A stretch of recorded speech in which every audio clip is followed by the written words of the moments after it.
Bonjour à toutes et bonjour à tous. Aujourd'hui, je voudrais vous parler du Maroc, de l'Algérie et de la Tunisie. Plus particulièrement du Maroc et de l'Algérie. Alors, j'ai vu que hier ou avant-hier, le roi du Maroc avait parlé. Je voulais déjà faire cette vidéo avant, mais là, ça m'a motivé pour profiter du moment et de la faire tout de suite. Euh, alors, Déjà, je voudrais dire que pour moi, euh, les Algériens, Marocains et Tunisiens sont des frères. Et au-delà des enjeux géopolitiques, au-delà des frontières, voilà, ils ont une histoire riche en commun, des cultures qui se sont enrichies, parce que évidemment, encore une fois, les frontières, c'est un concept occidental, hein. Avant ça, les pays vivent pour la plupart au Maghreb en tribu. Beaucoup de berbères, beaucoup de nomades dans les pays du Maghreb, donc qui voyagent. Donc les frontières, c'est un concept nouveau. Et je dois dire que j'ai particulièrement été touché par le comportement de certains Marocains, Algériens en France et sur les réseaux. Chose que je n'ai pas retrouvée ni en Algérie ni au Maroc, pays que je connais bien. Alors, j'ai des attaches algériennes, mais j'ai voyagé au Maroc récemment et je n'ai eu évidemment aucun souci. J'ai été reçu comme un frère. On m'a pas fait une seule fois allusion au gouvernement algérien. Les gens, ils sont chaleureux, se sont comportés comme une famille avec moi, comme en Algérie, comme voilà, vraiment, vraiment. Et puis même moi, au cours de ma vie, j'ai vécu évidemment avec des Marocains, du Tunisien. J'ai jamais fait aucune différence. Voilà. Les différences entre un Marocain, un Algérien et Tunisien, au-delà des frontières, elles sont évidemment culturelles. euh, il y a des linguistiques. Alors évidemment, il y a des mots qui sont différents. Il y a des prononciations qui sont différentes, mais c'est des choses qu'on peut retrouver au sein même d'un pays. Par exemple, je prends la France, entre l'accent comme le mien du sud et quelqu'un qui habite à Paris ou quelqu'un qui habite dans le Pays Basque, ils n'ont pas le même accent. Pourtant, c'est le même peuple, vous voyez. Donc les Bétu Maghreb, pour moi, c'est comme ça que je les vois. Ils ont des cultures et des choses un peu différentes, mais en vérité, il y a beaucoup plus de choses qui les rapprochent que des choses qui les éloignent. Ça, on va être d'accord quand même, hein. Voilà. Et en plus de ça, je pense que c'est un peu bête pour ces pays qui ont besoin de se développer. Et quand je parle de développement, je parle d'infrastructure, bien évidemment. Je ne parle pas d'humain. Parce que, évidemment, alors ça, je laisse. Ça, c'est ce que beaucoup pensent, que les pays du Maghreb ne sont pas des pays développés alors qu'ils ont des cultures millénaires et qu'ils ont prouvé au cours de l'histoire pour ceux qui ont la chance de s'intéresser à ces périodes-là et à ces peuples-là. Évidemment, ont connu des royaumes puissants, que ce soit l'Algérie, la Tunisie et le Maroc. Il faut arrêter de faire le jeu de lequel de ces pays aurait la plus belle histoire ou aurait été le plus puissant et tout. C'est encore une fois, c'est n'importe quoi. Les cultures, ça ne sert pas à ça. Les cultures, ça se complète. Les cultures, c'est des périodes, des âges d'or. C'est pas fait pour dire l'Algérie ou le Maroc ou la Tunisie, qui n'est pas un reste, surtout au niveau historique, serait supérieure à une autre. Voilà. Il n'y a pas de culture ni de période, c'est selon les sensibilités de chacun et les préférences culturelles. Il y en a qui préfèrent telle période, l'Égypte, la Grèce antique. Voilà. Ça ne veut pas dire qu'elle a une qui est supérieure à un autre. Donc ça c'est quelque chose au Maghreb que je veux pas entendre. Il n'y a pas pour moi de pays ou de culture supérieure à un autre. Après il y a aussi des trucs qui me chagrinent vachement, c'est quand j'entends ça serait tel pays qui a inventé le couscous, tel pays qui aurait inventé telle robe, telle danse, telle musique. Alors, franchement, c'est sérieux ça comme. Qu'est-ce qu'on s'en fout? Qu'est-ce que je m'en fiche, moi, en fait? Que ce soit l'Algérie, le Tunisie ou le Maroc, qu'est-ce que c'est? C'est un concours? Qui c'est qui a inventé ou qui c'est qui n'a pas inventé?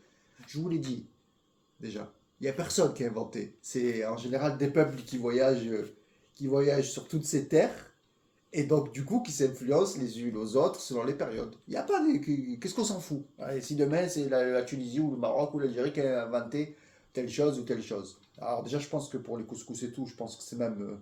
je pense que c'est aucun pays du Maghreb qui les a inventés. Hein. Je pense que c'est des pays... je pense que ça vient de pays... je pense que ça vient d'Égypte. Je suis pas sûr à vérifier. Euh, mais bon, c'est même pas la question. C'est même pas la question. Je pense que le Maghreb a autre chose à faire que de se disputer, de savoir qui a inventé telle chose, qui a inventé telle chose, de se disputer encore une fois à coup de certificat d'UNESCO. Tout ça, ça fait le jeu des pays occidentaux qui, eux, ont un intérêt, les grandes puissances mondiales, les États-Unis, la Russie et la Chine, de se faire la guerre entre plusieurs pays. On le voit notamment en Ukraine et le Maroc et l'Algérie en Afrique. Et ce pas les seuls pays, évidemment. Voilà. Ça fait surtout le jeu de ces grandes puissances. Et nous sommes des pions sur l'échiquier. Voilà. Encore une fois, il ne faut pas entrer dans ce jeu-là. Et il faut justement, si on veut un jour avancer, et je parle en plus de l'Afrique au sens général, commencer par être un peu plus solidaire et d'arrêter de faire preuve de ce que j'appelle une fierté mal placée. C'est bien d'avoir une fierté, au contraire, attention, hein, je suis le premier à le dire, et comme ils disent, avoir une colonne vertébrale rigide, c'est vachement important. Mais par contre, il ne faut pas que ça devienne un handicap. Il ne faut pas que ça soit utilisé contre nous. Il ne faut pas que ces pays, que les puissances mondiales utilisent ces, ces caractéristiques des pays du Maghreb, la fierté, tout ça contre nous. Voilà. Il ne faut pas que ça devienne nos faiblesses. Il faut que nos forces restent nos forces. Il ne faut pas oublier que, encore une fois, que ce soit le peuple du Maroc, le peuple d'Algérie ou le peuple de Tunisie, sont des frères. Et il n'y a rien et personne qui me fera dire le contraire. Voilà. Comme je vous ai dit, ça, c'est beaucoup sur les réseaux. Parce que dans le réel, j'ai grandi avec des Marocains, j'ai grandi avec des Tunisiens. Je suis moi-même d'origine algérienne. J'ai jamais eu aucun souci. Zéro. Zéro. Je parle d'ordre politique culturel. Je parle pas de problèmes, parce que ça, on en a avec tous. J'ai les mêmes avec des Algériens, c'est pas la question. Mais je parle d'ordre culturel. J'ai jamais fait de différence, moi. Voilà. Pour moi, il n'y a pas de différence. C'est pas parce qu'on crée des frontières, un drapeau et un nationalisme et du coup des intérêts qui divergent, ça c'est respectable, que moi, en tant qu'humain, je fais différence. Je fais pas de différence. Pour moi, un Marocain, un Algérien et un Tunisien, ils ont la même importance dans mon cœur. C'est pareil. Et puis j'ai même envie de dire, parce que dans ces pays-là, la plupart, évidemment, ils sont majoritairement musulmans. Franchement, se battre pour des terres et du matériel, les robes, machin et tout, c'est pas très spirituel et c'est dévoyer ce qu'est l'islam. Voilà. L'islam, justement, rappelle que c'est pas pour rien que dans le Coran il parle d'Ummah. Et d'ailleurs, un mot qui est souvent dévoyé, qui veut dire en vérité, la Ummah c'est le peuple. Voilà. On parle de peuple. Les gouvernements, c'est encore une fois, ça peut. Vous savez, les gouvernements, qui soient encore une fois algériens, marocains ou tunisiens, il peut être interchangeable, il peut être infiltré, il peut être. Un peuple, c'est irremplaçable. Voilà. Et que tout ça s'articule autour du Sahara occidental, encore une fois, il faut trouver un arrangement. Entre frères, s'asseoir sur une table et trouver un arrangement. J'espère que les gouvernements marocains et algériens vont trouver un arrangement, avec le gouvernement bien sûr mauritanien. Il n'y aura pas de gagnant, il n'y aura pas de perdant. Il faut arrêter avec ces jeux-là, à chaque fois, de toujours voir des gagnants et de perdants de partout. Il n'y a pas. Il n'y a pas d'aujourd'hui avec des perdants. Voilà, au final, on se fait honte. on s'insulte sur les réseaux. Vous croyez que les pays occidentaux, ils se réjouissent pas? Les autres qui viennent, ils rajoutent de l'huile sur le feu. Ça leur fait plaisir. Je veux dire, les pays du Maghreb, ils ont d'autres chats à fouetter. Ils ont d'autres chats à fouetter. Plutôt que de se balancer des vidéos de regarde tes routes, regarde l'électricité, regarde l'eau. C'est sérieux ou pas ça en fait? C'est sérieux ça. Et ça, c'est beaucoup les gens en France, hein, parce que je connais bien l'Algérie et je connais le Maroc. Les gens, ils sont pas comme ça dans ces pays-là, hein. C'est ceux qui vivent en France, qui ont un nationalisme exacerbé de leur pays, qui connaissent 2 mois de vacances, qui s'en foutent de la population. Trouvez des solutions pour les populations, qu'ils avancent. Que ce soit en Algérie ou que ce soit au Maroc, il y a des problèmes de, il y a des problèmes il y a des problèmes sociaux, et les gens ils mangent pas aussi bien qu'ils devraient manger. Euh, Ils n'ont pas des infrastructures aussi développées qui pourraient l'être. Essayez de trouver des solutions, essayez de faire avancer, investissez, faites du commerce, trouvez des solutions, des, essayez de faire des passerelles plutôt que de bâtir des murs entre ces peuples. Ça fait depuis je ne sais pas combien de millénaires qu'ils vivent ensemble. C'est pas vous aujourd'hui, pour des conflits géopolitiques qui font encore une fois les affaires que des grandes puissances mondiales qui vont changer les relations entre le Maroc et l'Algérie. Et la Tunisie aussi, d'ailleurs, que j'englobe parce que euh, c'est les 3 pays du Maghreb que je connais au mieux la population parce que j'ai vécu toute ma vie avec ces 3 populations. Voilà. Il faut franchement arrêter de faire le jeu des gens qui ont un intérêt, la France particulièrement, en Afrique par exemple, qui a perdu pied, ça tout le monde peut le voir, et qui cherche aujourd'hui, on voit bien avec la rhétorique qu'elle a avec l'Algérie, et la reconnaissance du Sahara occidental avec le Maroc, d'essayer, vous voyez, de diviser comme ça pour entrer par une autre porte, ou voilà, ça, il faut leur faire comprendre que nous sommes frères, qu'on va s'arranger, que ça marche pas avec nous, que voilà, on a assez perdu de temps. Il faut que maintenant ces pays-là, ils avancent. Et d'ailleurs, ces pays-là, ils avanceront uniquement s'ils ont une politique commune. Alors évidemment, les États, ils ont tous des intérêts divergents, ça c'est sûr. Mais ça passe aussi par une vision commune et un horizon euh, où il faut vraiment que ces pays, évidemment, travaillent ensemble. Voilà. Fassent des échanges commerciaux, de gaz, de légumes, voilà. Et même pour le reste de l'Afrique d'ailleurs, qui, qu'il faut inclure dans l'équation maghrébine.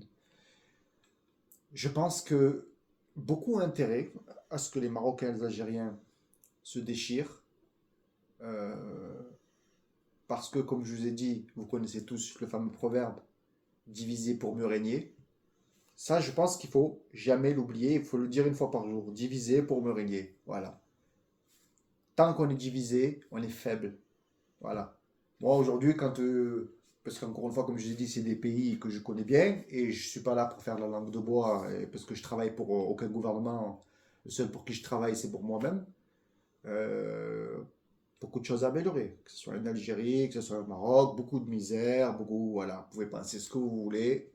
Moi, si je vous parle de choses que j'ai vues de mes yeux, c'est pas des choses qu'on me raconte, ou c'est pas des choses voilà, ils vivent sous le seuil de pauvreté, des monnaies qui sont extrêmement faibles. C'est ce qu'on appelle des monnaies de singe, hein, ça pèse rien du tout. Donc, j'invite la diaspora algérienne, marocaine et tunisienne à trouver des solutions pour faire fructifier la monnaie, pour faire avancer ces pays commercialement parlant, pour trouver des accords entre ces pays, plutôt que de venir pour avoir la force. Ah, par contre, pour balancer des vidéos hein, de machins, d'hôpitaux, de misère, de ceci, ça par contre, de la force, vous l'avez, ça par contre, hein. Ça, par contre, utiliser les réseaux de cette façon-là, ça. Ben, par contre, pour trouver des solutions, de se donner un peu d'amour entre nous, ça, il n'y a personne, ça par contre, hein. Ça, là, voilà, du nationalisme mal placé. C'est bidon. Moi, franchement, j'ai honte pour vous. Que vous soyez encore une fois algérien et tout, vous n'êtes pas mon peuple. Voilà, je le dis, je le répète, que vous soyez algérien, marocain, et que vous ayez un nationalisme exacerbé qui prime sur l'amour entre ces peuples, vous n'êtes pas avec moi. Voilà. Je suis votre ennemi. Et comme je vous ai dit, comme par hasard, moi, quand je vis dans la vie de tous les jours, j'ai jamais vu ni un Marocain, ni un Algérien, ni un Tunisien avoir ce genre de discours. Déjà, s'il y en a un qui vient qui me dit ce discours, je l'envoie balader. Je parle même pas avec lui. Qu'il soit, encore une fois, même s'il est algérien, ça change rien pour moi. Parce que quand tu critiques un Marocain, tu critiques un Algérien pour moi. Quand tu critiques un Algérien, tu critiques un Marocain. Et c'est pareil pour les Tunisiens. C'est la même chose. Vous voyez? Et d'ailleurs, je vous pose une question. Les Occidentaux, vous pensez qu'ils vous voient comment? Vous pensez qu'il faut une différence entre un Marocain et un Tunisien? Ils font même pas de différence. Pour eux, un Arabe, c'est un Arabe, c'est un Arabe. Ils font même pas de différence entre Arabe et Maghrébin. Entre Arabe et Berbère. Voilà. Pour eux, un Arabe, c'est du Maghreb jusqu'à la péninsule arabique. Pour eux, c'est tout la même chose. Je vais pas dire le mot, comme ils nous appellent. Vous savez très bien comment ils nous appellent. Donc voilà ce que vous êtes pour eux. Vous êtes des instruments. Voilà. Et vous jouez leur jeu sur les réseaux sociaux. À essayer de diviser les peuples, à ceci, à cela. Et d'ailleurs, dans une outre mesure, même avec le reste de l'Afrique. Chose que je déteste. Encore une fois, on va être très clair. Les Africains dans leur ensemble, ce qu'on appelle l'Afrique noire, sont mes frères, équivalents aux Maghrébins. Pareil, pas un gramme de plus. J'ai pas d'amour pour un Algérien plus que pour un Noir africain. Même si mes ancêtres, ils ont vécu en Algérie pendant des millénaires, ça change rien. Tous les Africains sont mes frères.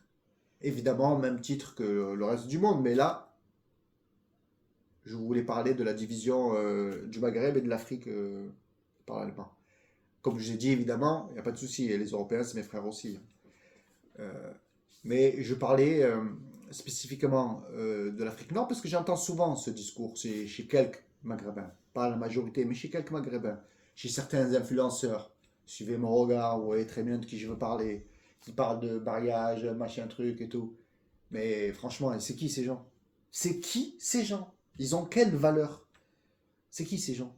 Bon, ils ont le droit de donner leur avis, hein. Comme moi je donne mon avis, chacun est libre de donner son avis. Mais il ne faut pas non plus, que ce soit d'ailleurs avec moi ou avec un autre, que vous prenez la parole des gens pour argent comptant, comme on dit.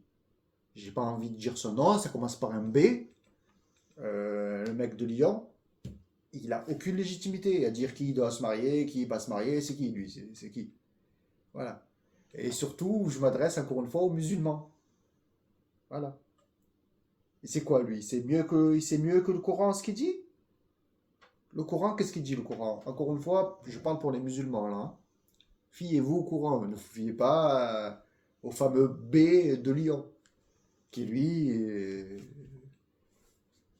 prêche pour sa chapelle. Voilà, il parle que pour sa petite gueule. C'est son intérêt, c'est son petit cul. Voilà. Lui, son intérêt, ça va de son trou du cul à son nombril. Si, désolé d'être un peu impoli, mais c'est la vérité. Moi, ces gens-là, je ne peux pas me les voir, c'est des diviseurs. Moi, tout ce qui divise, ben, je suis pas avec eux, moi. Voilà, je suis pas avec eux. Et c'est pas parce qu'ils ont des millions d'abonnés qu'ils ont une légitimité. Ce sont des clowns. Voilà, pour moi, c'est des clowns. Ils desservent la communauté. Voilà, encore une fois. Déjà qu'on a des difficultés, au lieu qu'ils ont des solutions, ils te disent non, machin, il faut pas qu'ils se marient avec lui, machin truc, en communauté. Mais tu qui? Il n'y a qu'une seule communauté, c'est celle des humains. Qu'est-ce que tu racontes en fait? Quelle communauté? Quelle communauté? Communauté maghrébine, communauté. Qu'est-ce que tu leur racontes? Tu veux nous mettre dans des cases? Vas-y, casse-toi. Casse-toi. Va. De toute façon, on sait pour qui ces gens-là travaillent. De toute façon, ils l'ont dit pour qui ils votaient. Donc, continuez à leur donner de la force, vous avez raison. Ils vont vous rendre service aujourd'hui à vous et demain à vos enfants, vous allez voir. Vous allez voir à vous mettre dans des cases comme ça. Donc, sur ce point-ci, je suis intransigeant. Les Noirs africains, celui qui n'est pas content avec moi, ben, c'est pareil. Qui viennent me le dire, comme disent l'autre, qui viennent me chercher. Voilà. Les Noirs africains, c'est mes frères. Voilà. Qu'ils soient musulmans ou qu'ils ne soient pas musulmans. Voilà. On n'est qu'une seule humanité. Je vais vous faire un cours de biologie, pourquoi les gens ils ont telle couleur de peau, pourquoi ils ont tels yeux. Mais je peux le faire, hein, si les gens aujourd'hui sont tellement demeurés qui pensent qu'il y a plusieurs races autres que Homo sapiens, je peux faire une vidéo pour vous expliquer pourquoi on est plus foncé de couleur et pourquoi on est plus clair, pourquoi on a les cheveux de telle couleur. Je vous redonne là, hein. Voilà. Encore une fois, qu'une seule communauté humaine. Et particulièrement chez les musulmans. Voilà, encore une fois, référence au Coran, je ne vais pas vous répéter que le fameux Abu Bakr, c'est une personne de couleur. Donc, si le prophète lui-même il s'associe à un noir africain, qui vous êtes pour dire qu'il ne fait pas partie de la... Vous êtes qui vous? C'est qui lui, là, le mec de Lyon, là, pour dire qui fait partie de la communauté, qui fait partie de la communauté? C'est qui lui? C'est qui? Voilà. Donc, on va quand même revenir au sujet initial qui est le Maroc et l'Algérie. Et je vais vous donner un exemple qui vous prouve que les peuples d'hier ont une conscience plus aiguisée que celle d'aujourd'hui. Alors, je vais vous parler d'une ville, celle de laquelle ma famille est originaire, c'est Tlemcen, en Algérie, qui est d'ailleurs 13 comme Marseille. Voilà, vous voyez les deux villes de laquelle je suis originaire, hein, que ce soit en France ou en Algérie, elles portent le chiffre 13. Et du coup, quand la France a colonisé le Maroc, une grande partie de la population de Tlemcen, je ne pourrais pas dire le chiffre exact, est partie d'Algérie. Elle a migré en Égypte, au Liban, en Syrie, parce qu'elle avait peur d'être utilisée par la France pour attaquer le Maroc.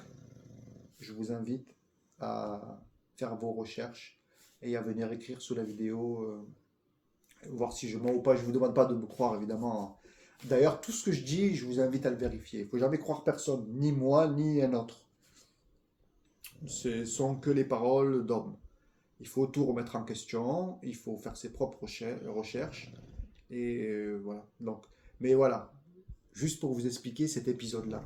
La population algérienne qui a préféré migrer dans d'autres pays que s'attaquer à ses frères marocains de l'autre côté de la frontière. Vous imaginez la conscience euh, de ces gens-là à cette époque-là. Et aujourd'hui, vous avez des comiques sur les réseaux qui viennent vous dire c'est moi qui ai inventé tel plat. Moi, je préférerais toujours partager un couscous avec mes frères plutôt que de savoir qui l'a inventé ou qui a inventé telle robe ou qui a inventé telle danse. Oh, on a déposé le certificat de l'UNESCO, comme si l'UNESCO allait régler les problèmes ou allait distribuer les bons et les mauvais points. Voilà. Déjà, ça en dit long sur les populations maghrébines qui ont toujours besoin de l'aval du, du, du père occidental pour pouvoir dire: ah, vous avez vu, j'ai un truc de l'UNESCO, ça veut dire que c'est vrai, ou un tel reconnaît, ou un tel reconnaît. Euh, il faut sortir de tout ça. Ensuite, pour revenir encore une fois au Sahara occidental, qui est le point échappatoire entre l'Algérie et le Maroc, euh, il faut que les populations de ces deux pays poussent les gouvernements à trouver une solution. Voilà. Pas de gagnant, pas de perdant. C'est pas, ça marche pas comme ça. C'est pas un match de foot. C'est pas la Ligue des Champions. Il y a un gagnant et un perdant, 2-0. On a gagné sur les réseaux. On a gagné, on a gagné. Les gens aujourd'hui, ils ont tellement des vies minables qu'ils prennent tout pour des victoires ou des défaites. Ça marche pas comme ça en fait, hein. Ça c'est bien pour le football, mais pas pour des conflits des populations ou pour des conflits entre les peuples. Ça marche pas comme ça en fait. Il faut trouver des solutions et avancer. Et qu'ensuite ces pays-là travaillent ensemble. Ça passe par là. Tant que ces pays ne trouvent pas une vision commune, une politique commune, jamais ils avanceront. Après, ils peuvent avoir des politiques différentes, hein. Ça, moi, je rentre pas dans les visions politiques que ces pays et ces gouvernements ils ont, hein, que ce soit le Maroc ou l'Algérie. Je peux avoir un avis personnel, mais bon, vous savez ce qu'on dit, hein, c'est pour les avis, tout le monde, hein, c'est comme tout le monde en a un. Mais il faut qu'il y ait, ça par contre, ça j'y tiens, une vision commune. Il faut que ces pays puisse développer une vision, des échanges économiques, ça passe par là. Je pense qu'aujourd'hui, les échanges entre les États marocains et algériens euh, sont essentiels. Et vous pensez que, vous pensez que ça leur plairait aux Occidentaux que le Maroc et l'Algérie demain aient des relations fortes? Vous pensez que vous pensez qu'ils donnent un exemple sur le reste de l'Afrique? Vous pensez que ça intéresse les Occidentaux, ça? Franchement, j'ai besoin de répondre à ça? Évidemment que non. Ça intéresse pas les Occidentaux. Les Occidentaux, ce qui les intéresse, c'est qu'ils se tapent dessus. Comme on a vu, comme on voit un peu trop souvent en Afrique noire. Voilà. Que les pays s'entretuent entre eux. Voilà. Qu'on crée des frontières, pour que les gens se disputent. C'est facile, ça. C'est facile. On coupe les frontières, on coupe des populations et ensuite on va se disputer. Voilà. Voilà ce que les Occidentaux ils ont fait. Et bien ça marche encore. On est en 2025 et ça fonctionne encore. Voilà, on a besoin d'expliquer que le Maroc et l'Algérie, ce sont des peuples frères en fait. J'ai besoin on a besoin encore d'expliquer parce que vous avez des rigolos sur internet qui pensent parce qu'on a tiré un trait, c'est voilà qu'on a plus rien en commun en fait du coup. Voilà, parce que on a des visions politiques et les peuples. Les peuples. Moi, encore une fois, je viens de Tlemcen. C'est une ville qui est pas très loin d'Oujda, 60 km, je crois, d'Oujda, donc qui est proche du Maroc. Donc déjà, avec les Marocains, on partage certains mots. Et, euh, et puis, comme je vous ai dit, j'ai récemment, par exemple, été au Maroc. Franchement, j'ai reçu beaucoup d'amour. J'ai reçu que de l'amour, d'ailleurs. Personne qui m'a dit une seule phrase. Et encore une fois, dans mon quotidien, tout le long de ma vie, tout le long de ma vie, j'ai vécu beaucoup de racisme, mais jamais d'un Marocain ou d'un Tunisien. Jamais. Jamais, jamais, jamais, jamais, jamais. Jamais. Les pères et les mères marocaines et tunisiennes m'ont toujours considéré comme leur fils. Toujours. Pareil, j'ai jamais fait de différence entre un Algérien, comme je vous dis, mis à part le rapprochement géographique que je peux avoir avec mes compatriotes algériens. C'est tout. Pour le reste, j'ai jamais fait aucune différence. Vous croyez que, par exemple, quand j'étais petit, j'allais à la mosquée, vous croyez que les gens, on voyait, quand on arrivait à la mosquée, on voyait c'était qui les Marocains, alors je sais pas où vous vivez, hein, mais moi, où j'habitais, il y avait zéro différence, hein. D'ailleurs, il fallait demander aux gens, est-ce que tu es Marocain, ou est-ce que tu es Algérien, ou est-ce que tu es Tunisien. D'ailleurs, jusqu'à aujourd'hui, quand on parle avec quelqu'un, je lui demande s'il est Algérien, Tunisien ou Marocain quand on discute. Parce que je suis incapable de voir la différence, en fait. Et je parle pas que physique. Je parle pas que physique. Déjà physique, mais culturel. Et, je veux dire, on mange pareil. Mis à part, encore une fois, comme je dis, quelques plats, quelques gâteaux, c'est à la marge, tout ça. La majorité des Marocains et des Algériens vivent pareil, c'est la même chose. Et encore une fois, comme je vous ai dit, pour les Occidentaux, ils font pas de différence. Donc, moi, franchement, je rêve de voir pas les Marocains et les Algériens et les Tunisiens unis, parce que ça, franchement, ils le sont déjà, encore une fois. Les peuples, ils ont toujours eu beaucoup d'amour les uns envers les autres. Euh, mais je rêve de voir l'Afrique unie. Voilà. Moi, aujourd'hui, quand je vois certains leaders africains se, se diviser encore une fois en disant ouais, nous on est les vrais Égyptiens, nous on est les vrais ceci, nous on est les vrais cela, le Wakanda ou je sais pas trop quoi, là, qui invente n'importe quoi. C'est encore une fois ça fait le jeu du Salto et ça nous prépare encore à 200-300 ans de misère, hein. C'est ça que ça prépare, hein. Voilà, moi je rêve de voir une Afrique qui travaille entre elles déjà pour commencer, qui développe du commerce déjà. Parce que les Africains ils font beaucoup de commerce avec l'extérieur, mais pas beaucoup entre eux. Ou pas assez. Il y en a peut-être un petit peu à la marge pour les fruits et les légumes. Après, je ne suis pas spécialiste, hein, mais je sais qu'il y en a un petit peu, mais pas assez. Voilà, il faut déjà que ces pays, pour la monnaie, on en revient à un truc, que ce soit le dinar, le dirham, ou le franc CFA. Bon, et j'espère qu'il n'y a personne qui va me contredire. C'est des monnaies. Je ne sais même pas si ça s'appelle de la monnaie à ce niveau-là. C'est pas de la monnaie, wesh. C'est quoi ça? Donc si demain on veut avoir une monnaie forte et peser un peu plus, ça passe par là. Ça passe par des relations entre pays africains. Faut pas prendre d'exemple sur les pays européens, hein. On l'a récemment vu avec les, euh, les accords qu'ils ont obtenus des États-Unis. Et quand on voit par exemple l'Angleterre, elle a que 10%, alors que les Européens, ils ont 30% de taxes. Bon, c'est pas tout le temps bon gage, il faut voir comment c'est articulé tout ça.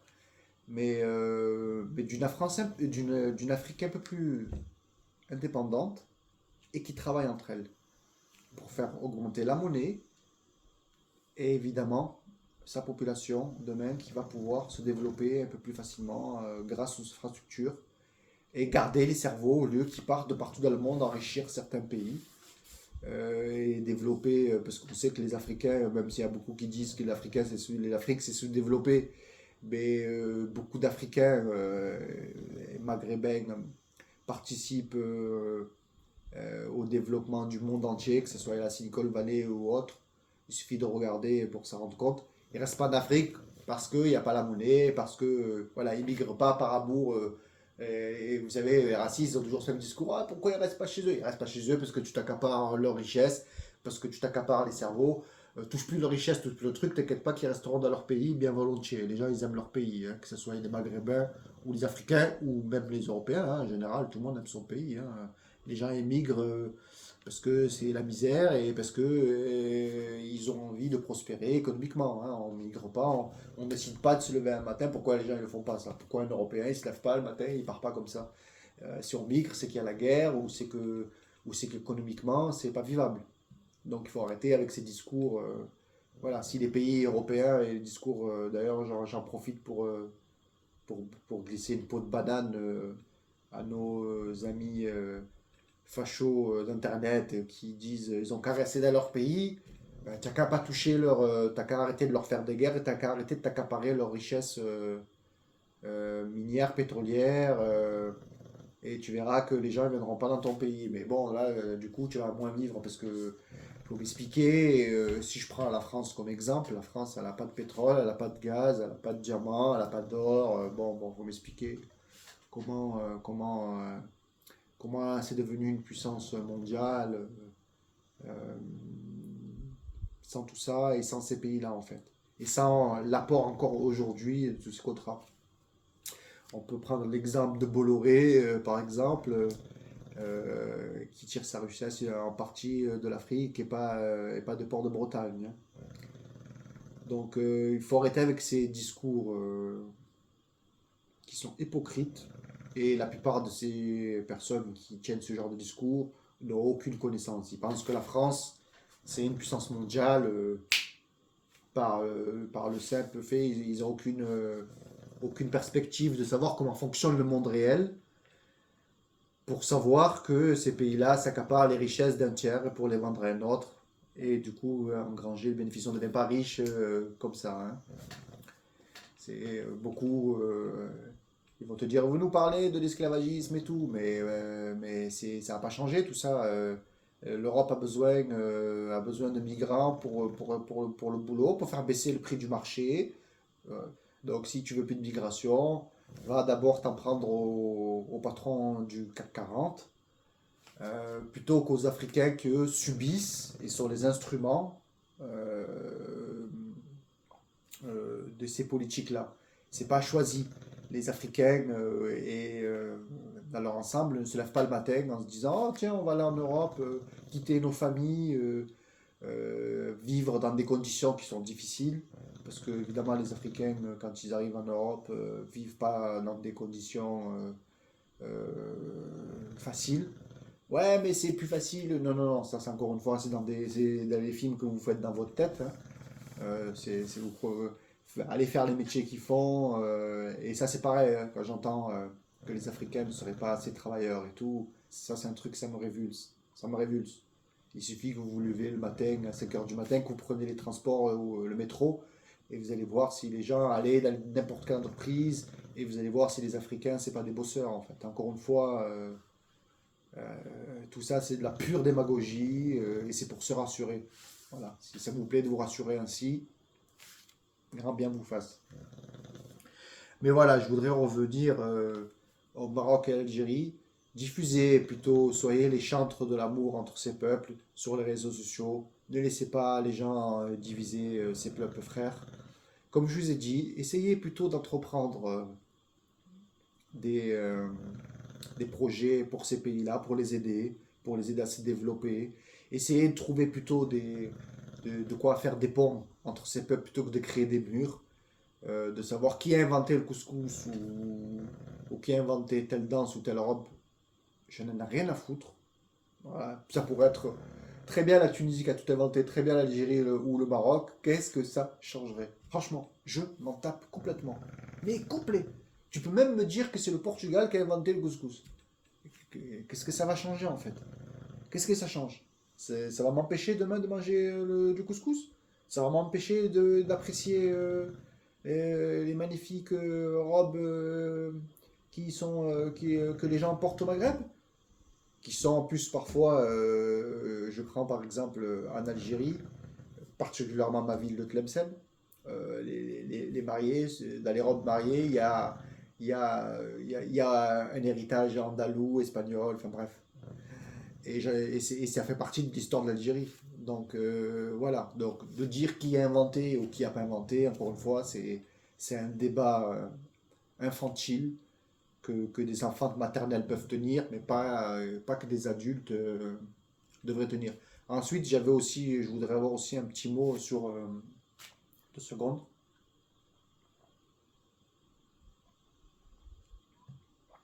sur les fameux intellectuels, soi-disant intellectuels de ces deux pays, qu'ils soient marocains ou algériens. Bon, on va pas se mentir, hein, il n'y en a pas des masses. La plupart qu'on entend, en tout cas sur YouTube ou sur les différents réseaux, c'est souvent des gens qui sont affiliés soit au gouvernement marocain, soit au gouvernement algérien. Donc pas facile, qu'est-ce qu'on va attendre de ces gens-là? Qu'ils aient un discours partisan et pas rassembleur. Voilà, donc c'est vrai que j'appelle les intellectuels de ces pays-là à se manifester un peu plus, à, à essayer, comme j'ai dit avant, de faire des ponts, à rappeler le réel, encore une fois. Tout à l'heure, j'ai pris un exemple sur Tlemcen. Je pense que du côté des Marocains, il y a sans aucun doute le même genre d'épisode. Je pense qu'il y a des millions, c'est pas un, il y a des millions d'épisodes.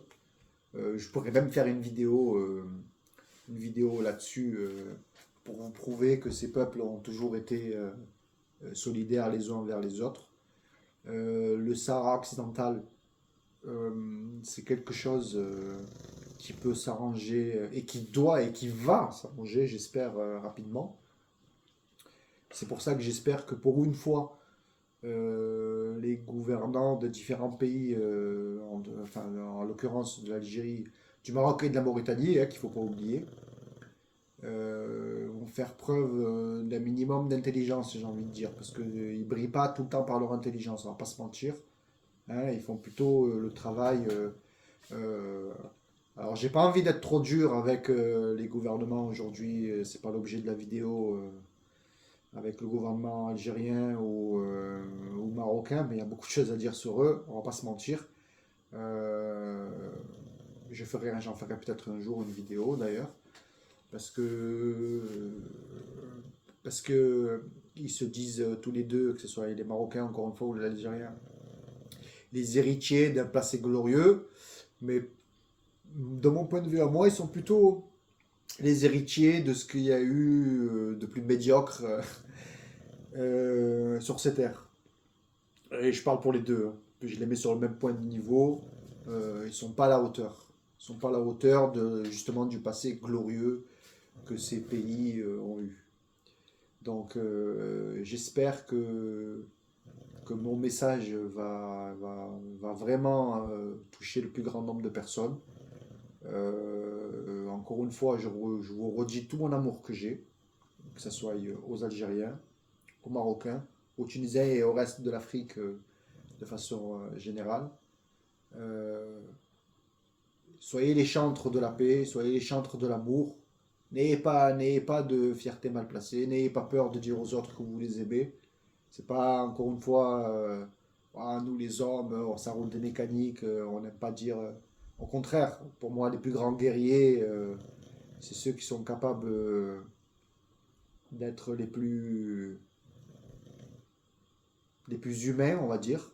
Donc moi, j'ai pas honte de dire que j'ai beaucoup d'amour pour eux, que j'ai pas besoin de bomber du torse pour prouver, j'ai rien à prouver à personne, si ce n'est à moi-même et à Dieu, comme on dit.